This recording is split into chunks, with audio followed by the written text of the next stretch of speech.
அனைவருக்கும் வணக்கம். மே 4 to 6 current affairs பார்க்கலாம்.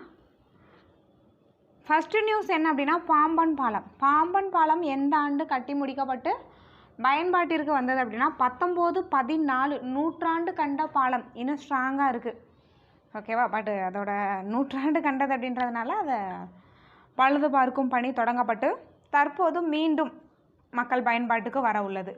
ஓகே, இது எப்போ ஓப்பன் அப்படின்னா 1914. இது முக்கியமான ஒன்று. இப்போ அதிகமாக நியூஸ் பேப்பரில் வருது, ஜஸ்ட் தெரிஞ்சு வச்சுங்க. ஸ்கூல் புக்லேயும் இருக்குது 1914. ஸ்கூல் புக்கில் இருக்கிற ஒரு டேட்டாவை நம்ம என்ன பண்ணலாம் அப்படின்னா, ஸ்கூல் புக்கில் இருக்கிற ஒரு கண்டென்ட்டை வந்து நம்ம நியூஸ் பேப்பரில் படிக்கலாம். ஆனால் நியூஸ் பேப்பரில் இருக்கிறத கண்டிப்பாக என்ன பண்ண முடியாது, புக்கில் படிக்க முடியாது. ஸோ நியூஸ் பேப்பர் அப்படின்றது ரொம்ப முக்கியமான ஒன்று. ஓகே, அடுத்தது பார்க்கலாம். இந்த டேட்டாவை வந்து ஜஸ்ட் ஞாபகம் வச்சுங்க, ரொம்ப முக்கியம்னு சொல்ல முடியாது. இது வந்து பார்த்திங்க அப்படின்னா ஆசிய வளர்ச்சி வங்கி இந்த டேட்டாவை ரிலீஸ் பண்ணியிருக்காங்க. ஆசிய வளர்ச்சி வங்கி ஏடிபி அப்படின்னு சொல்லுவோம். ஸோ இவங்க வந்து இந்தியாவில் 21% மூத்த குடிமக்கள் மட்டும்தான் மருத்துவ காப்பீடு பெற்றுள்ளதாக சொல்லியிருக்காங்க. இந்தியாவில் மற்ற நாடுகளை விட ரொம்ப கம்மி தான். 21% இந்தியாவில் 21% மூத்த குடிமக்கள் மருத்துவ காப்பீடு பெற்றுள்ளன. 21 அப்படின்றது முக்கியமான ஒன்று. அதை ரிலீஸ் பண்ணது வந்து ஆசிய வளர்ச்சி வங்கி. அடுத்து இது ஒரு முக்கியமான தினம். என்ன தினம் அப்படின்னா உலக பத்திரிகை சுதந்திர தினம். உலக பத்திரிகை சுதந்திர தினம். உலக பத்திரிகை சுதந்திர தினம் மே 3 உலக பத்திரிகை சுதந்திர தினம். அடுத்தது இது பாருங்கள், நம்ம மாநிலத்தோட தமிழக வணிகர் தினம். மாநில வணிகர் தினம், தமிழ்நாட்டோட வணிகர் தினம். இது எப்போ அப்படின்னா மே 5 தமிழ்நாட்டோட வணிகர் தினம். அடுத்தது யுனிசெஃப் இந்தியா அமைப்பின் புதிய தேசிய தூதராக பாலிவுட் நடிகை ஹரினா கபூர் கான் நியமிக்கப்பட்டுள்ளார்.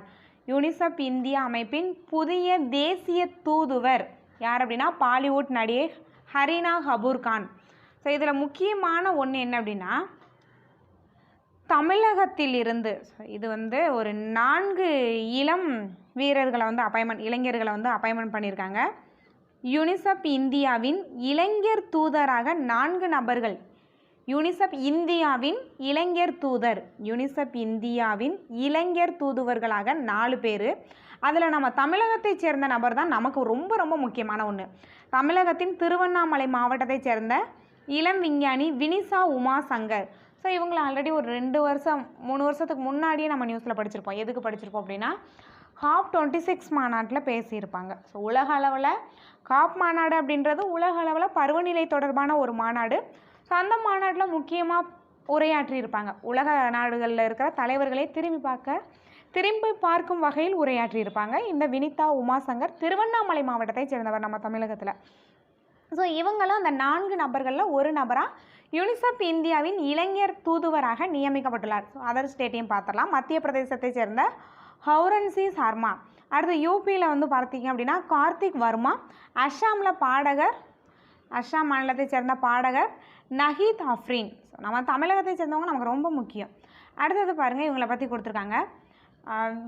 வினிஷா உமா சங்கர், திருவண்ணாமலை மாவட்டத்தை சேர்ந்த வினிஷா உமா சங்கர் சூரிய மின் சக்தியில் இயங்கும் இஸ்திரி பெட்டியை கண்டுபிடிச்சிருப்பாங்க. சூரிய மின் சக்தியில் இயங்கும் இஸ்திரி பெட்டி 2022 கண்டுபிடிச்சிருப்பாங்க.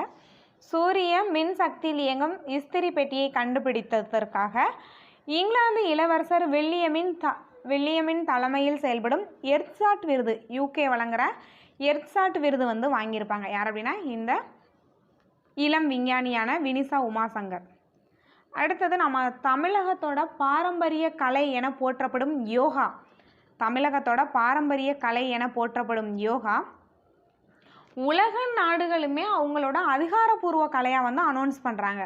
ஸோ இப்போ சமீபத்தில் பாருங்கள், பாகிஸ்தானில் அதிகாரப்பூர்வமான கலையாக யோகா வந்து அறிவிக்கப்பட்டுள்ளது. இது வந்து நம்ம இந்தியாவோட பாரம்பரிய ஒரு கலை தான் இந்த யோகா அப்படின்றது. பட் இப்போ பாகிஸ்தானும் வந்து அதிகாரப்பூர்வமாக அனௌன்ஸ் பண்ணியிருக்காங்க. பாகிஸ்தான் மட்டும் இல்லை, இதற்கு முன்பே பார்த்திங்க அப்படின்னா அமெரிக்கா யோகா கலை ஏற்கனவே அமெரிக்கா மற்றும் ஐரோப்பிய நாடுகளில் அறிமுகம் செய்யப்பட்டு நல்ல வரவேற்பை பெற்று வருகிறது. ஆல்ரெடி அவங்க வந்து அதிகாரப்பூர்வமாக அமெரிக்காவிலும் ஐரோப்பிய நாடுகள்லையும் அனௌன்ஸ் பண்ணியிருக்காங்க. இப்போ 3வது உலக நாடுகளில் பாகிஸ்தானும், ஸோ பாகிஸ்தான் வந்து நமக்கு வந்து எதிரி நாடாக வந்து பார்க்கப்படுது. ஸோ அவங்களுமே பார்த்தீங்க அப்படின்னா யோகாவை அதிகாரப்பூர்வமாக வந்து அனௌன்ஸ் பண்ணியிருக்காங்க. ஓகே, அடுத்து யோகா கலை பற்றி பார்க்கலாம்.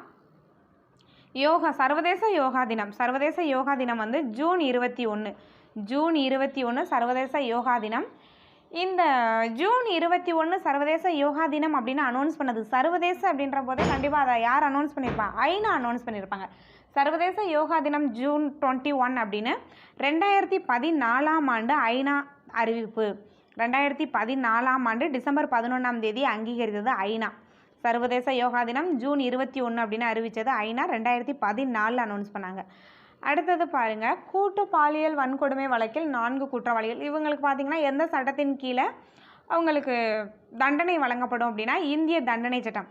இந்திய தண்டனை சட்டத்தின் கீழ் இந்த மாதிரி குற்றம் பண்ணுறவங்களுக்கு பார்த்திங்க அப்படின்னா தண்டனை வழங்குவாங்க. ஸோ நமக்கு இந்த இடத்துல முக்கியமானது அப்படின்னா இந்திய தண்டனை சட்டம் எந்த ஆண்டு கொண்டு வரப்பட்டதுன்னா 1860. 1860நாவே அப்போ யார் நம்மளை ஆட்சி பண்ணிட்டு இருந்திருப்பா? பிரிட்டிஷ் ஆட்சி பண்ணியிருப்பாங்க. பிரிட்டிஷ் தான் இந்த சட்டத்தை கொண்டு வந்திருப்பாங்க.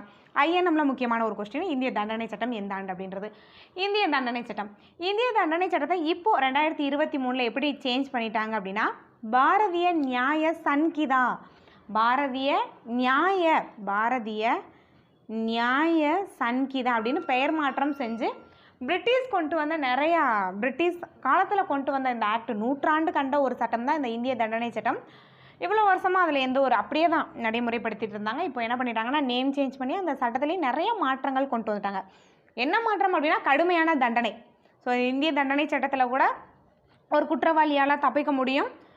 ஸோ ஓகே, இனிமேல் வந்து தப்பிக்க முடியாது. கொஞ்சம் இது பார்த்தீங்க அப்படின்னா இந்த பாரதிய நியாய சன்கிதா வந்து 2024 ஜூலை 1 முதல் இந்தியா முழுவதும் நடைமுறைப்படுத்தப்பட உள்ளது.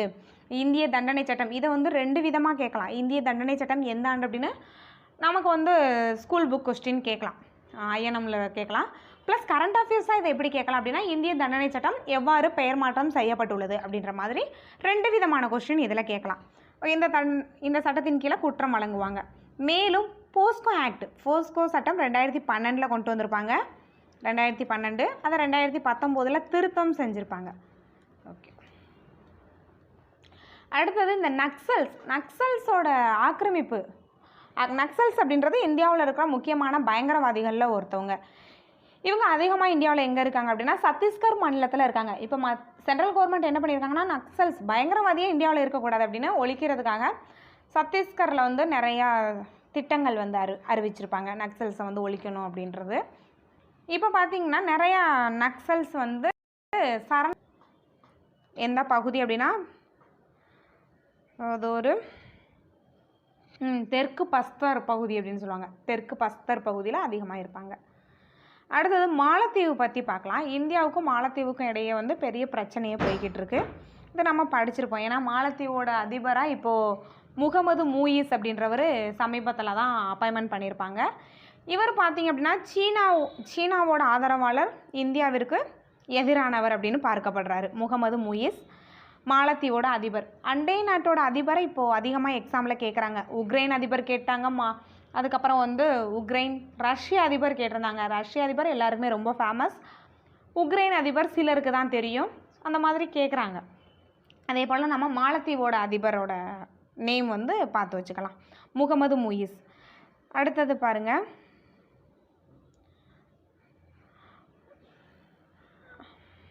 அடுத்ததில் முக்கியமான ஒன்று அப்படின்னா இந்திய பெருங்கடலில் இந்தியாவுக்கு அருகில் இருக்கும் முக்கியமான ஒரு தீவு நாடு அப்படின்னா அது மாலத்தீவுன்னு சொல்லலாம்.